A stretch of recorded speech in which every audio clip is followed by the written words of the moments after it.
Thank you so much. और ये कहा किया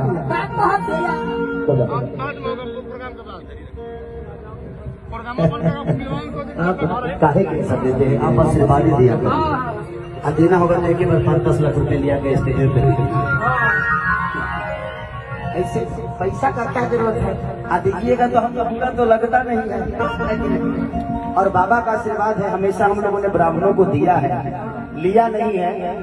लेकिन मैं पैसा नहीं दे रहा हूँ, मैं इसको आशीर्वाद समझ लूंगा। वो भी जो दीजिएगा उसको भी आशीर्वाद समझ लूंगा। हम आशीर्वाद पे बहुत ज्यादा जीते हैं। और अब ये कह दिया गिरे गड़िया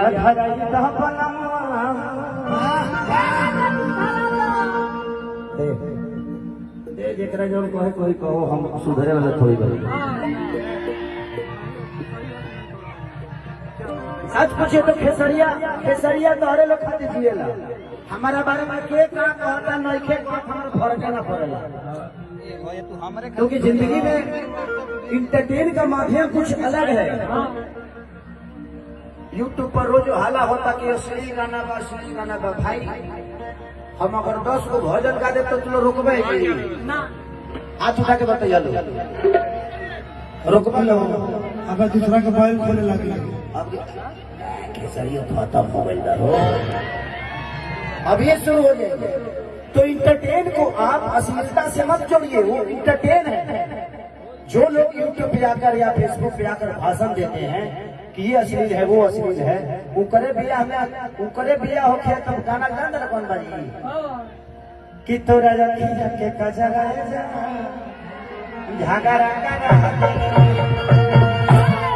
कतर दिया ए राजा सुहिए से मोई। क्योंकि इंटरटेन मजा की चीज है, भक्ति की चीज नहीं है। भक्ति अलग बातें हो गई, इंटरटेन अलग बातें हो गया। अब दूध पी के आदमी बड़ा होला था, बियर बार में दूध पी नानू। समय से कुछ अच्छा लगेगा और कोई नहीं चाहता कि दुनिया में अश्लील हो, चाहे हमारे भाषा को दुनिया गाली दे। और आज आप ही क्या है ना बाबा, इधर है पुजेरिए आदमी, आप लोग प्रणाम, आशीर्वाद दीजिए मुझे। इन्हीं का जनेब है, मैं चाहता हूँ कि इनके लिए जोरदार आप सब ताली बजाइए। ये इस बच्चे के अंदर क्या ऐसी बातें हैं कि आज इस धरती पे खेसारी लाल यादव को आकर और आप सबके बीच में और इतना बड़ा परिवार के साथ खेसारी एंजॉय कर रहा है। Thank you so much. आप हर 2 साल का ऐसे ही भाई देते जाइए ताकि जनेब होता रहे। भगवान से बात करिए। हर 2 साल पे मैं चाहूंगा कि बाबा आप हर 2 साल पे एक लड़का के जनेब करते रहिएगा। हम आई यहाँ से आशीर्वाद लेके जाए या कुछ जीत भर के जाए ताकि कोरोना फिर अगर चौथा लहर भूकंप तो दिक्कतें हो जाए। चलिए तो दिल से प्रणाम। आप बड़े प्यारे हैं। यहाँ की भाषा समझ में आती है आपको? नहीं मुझे भोजपुरी भी आता, हिंदी आता है और इंग्लिश। तो तू अमेरिका में रहेला तो भोजपुरी काहे के बोल रहा है? छोड़ा तो भोजपुरी के गोड़ हाथ दूर के बैठा देगा। तू अगर भोजपुरी बोल रहा तो तू देगा गोड़ हाथ। अरे भाई अरे प्रणाम। हाँ ले लीजिए। आपका दिख नहीं रहा, चेहरा दिख नहीं रहा बाबू। आप ऐसे टोपी आप ऐसे खूबसूरत लगते हैं विदाउट टोपी। ले लीजिए।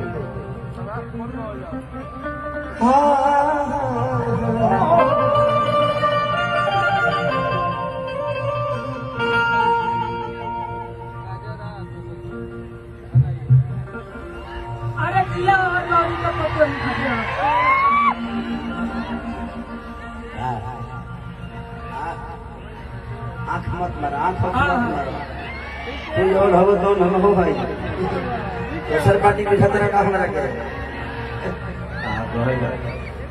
यही होता है सिचुएशन। एक बात बता आपसे, भोजपुरी हमारी भाषा ऐसी है कि तने मनी खाली केहू के देख के और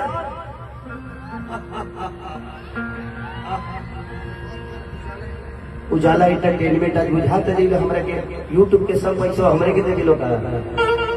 चलिए उजाला एंटरटेनमेंट ऐसे ही उजाला की तरफ चमकते रहिए।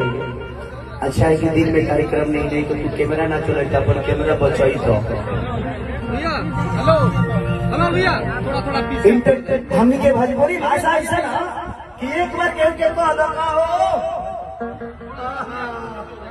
अब ओकरा मन में शौक पैदा हो जाएगा कि रे काहे न कहला सब वो आधा कंफ्यूज हो जाए। तो हमनी के भाषा में ऐसा ना जे एगो शब्द के एगो अर्थ ना होला ओकरा 40 गो अर्थ निकल जाए। तो कोनो बात नहीं तो चलते रहे हो जहाँ जिसन तहाँ ते चना ना करे तो मरद कैसा। कितना लोग तो खेसरिया का कहला कि खेसरिया नाच के लवंडा हो तो का हो तुम मरदे होकर का खा ले लगड़ा का जी गलत बोलते जी भाई। कतना जना कहले कि खेसरिया छक्का हारे तो ते मरदे है तो का उखाड़ ले इस बताओ ना हमरा के भाई। आज हम छके होकर पाका तो हो गइल भाई। आज उसको भी संदेह हो एक बार उसको मेरे पास आना चाहिए आकर चेक कर लेना चेक कर लेना संदेह तो कभी अच्छी बताई। अब केहू केहू मर वगरिया दे ओकरा के देखबे ना करब कि के हो अतना रौरा खंडला का कहले बने हम पागल हो जाए हमरा के आधा पागल कर देले बड़ा सब। लेकिन कोनो बात ना जिंदगी में अच्छी एक्टिंग उसी को मिलती है जिसके पास सबसे ज्यादा मुसीबत है वो सबसे बड़ा होता है और आने वाले समय में उससे बड़ा कोई नहीं। रीजन ये होता है कि उसको दुनिया सीख देती है। आप मुसीबत से कभी घबराइए मत, वो अपनी ताकत है। जैसे जैसे आप निकलते जाइएगा वैसे ही आपकी उपलब्धियां बढ़ती जाएगी दुनिया में। तो कभी भी मुसीबत को दिल से हौसला रहिए, हौसला से मुझे बता हर दुख दूर हो जाएगा।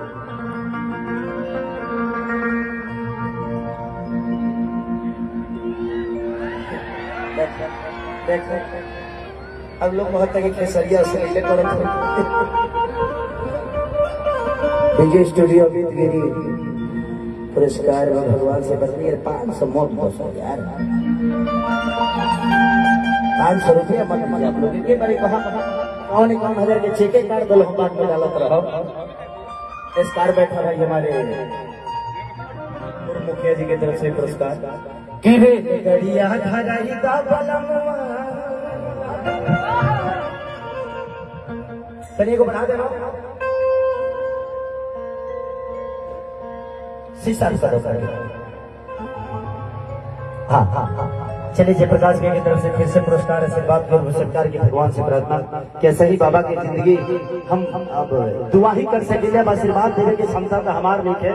इसलिए हर उस ब्राह्मण कुल का आदमी मेरे लिए गुरु सम्मान होता है क्योंकि मैं भी एक ब्राह्मण का ही शिष्य हूँ माननीय कमलाकांत मिश्रा जी। इसीलिए हर आदमी हर ब्राह्मण मेरे लिए गुरु की तरह होता है, चाहे वो 5 साल का बच्चा हो या 50 साल का बुजुर्ग। दिखा बाबू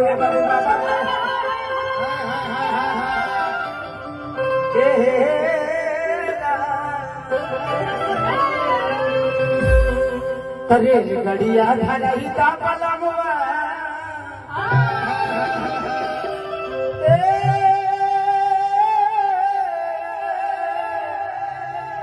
ए राजा हो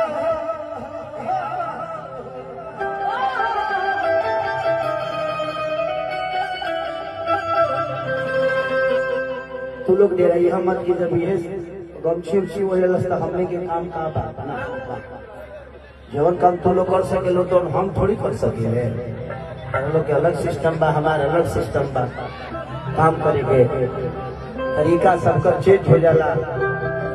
कि रे गड़िया धराई दा बलमवा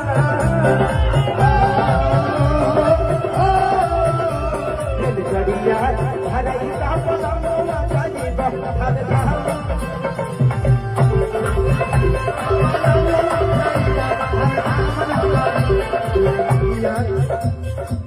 धाम नगरी राजा धाम नगरी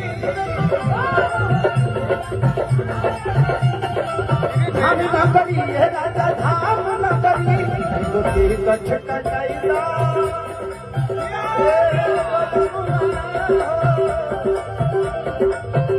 ये गोटी कछ कटाईदा बलमवा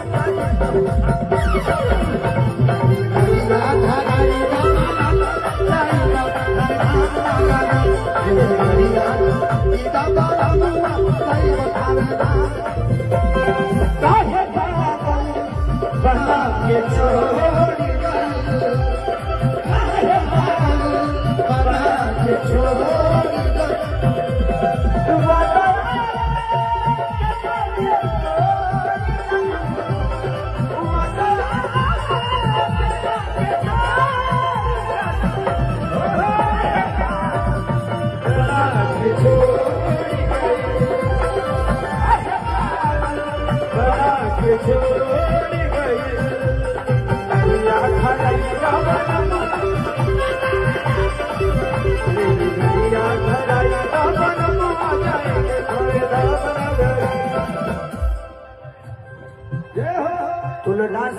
लोग चलिए हमारे जयप्रकाश भैया के बड़ भैया पप्पू भैया की तरफ से बहुत आशीर्वाद, भगवान से प्रार्थना शुभकामना का दी कि जयप्रकाश भैया सही दिनों रात चौगुना। अरे थैंक यू सो मच, सबके दिल से प्रणाम की पप्पू भैया की तरफ से पुरस्कार, भगवान से प्रार्थना शुभकामना का दी। लोग यो सोचो तो नहीं देखे सरिया इतना पैसा कमाइले बा काहे के सब पैसा वाले अभी कहाँ कमाइले बा, अभी तो बहुत कुछ कमाए के रहा, अभी तो अब शुरू पहले वाली कमाए के कमाई आपका पैसा नहीं, ये मैं पैसे हाथ में इसलिए लेता हूँ कि कहीं ना कहीं लोग खेसारी को छूना चाहते हैं, उसकी इच्छाओं को काटना नहीं है, वो पैसा तो बहाना होता है, इसीलिए वो पैसा नहीं आशीर्वाद स्वरूप है। मेन भाई का आवाज बढ़ाइए। हाँ है ना, थोड़ा सा बढ़ा दीजिए। और अतिया कहा दिया बाबू तुम डांस बहुत देखले हो वाले के है नया जमाना के डांस है बाबू तो सुनी लेकिन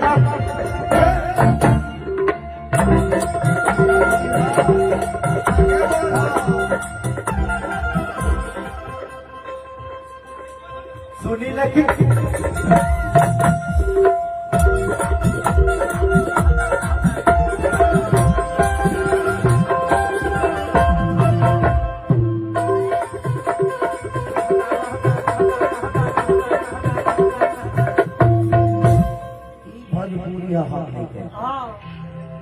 हमने के भोजपुरी है हईले है, एकरा ऊपर कुछ ना हो तो शनि लेकिन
आहार बनिए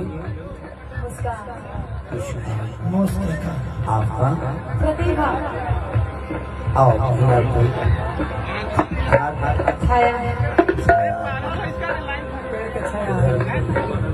आपका नाम भैया भैया ये चांदनी है, आपका एक गाना आया था आवा ये बलबा मुलायम इतना ज्यादा हिट हुई थी ये, अच्छा इसी ने मुलायम किया था।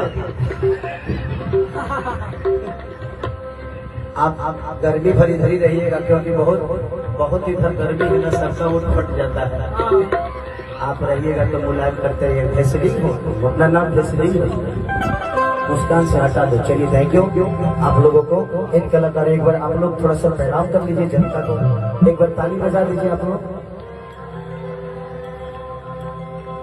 कोई परिणाम कौन हो तिरछे मारती है ये तो सम्मान तो सम्मान होता है। ऑर्डर कर दिया कि पूजा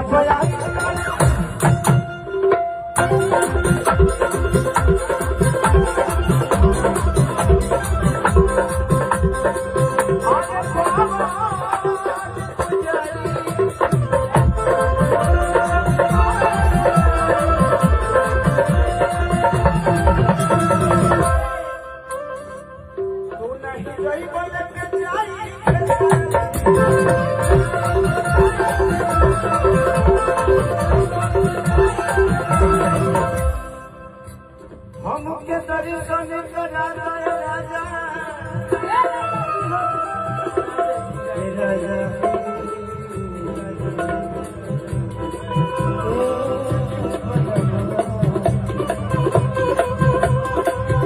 हमके दर्शन करा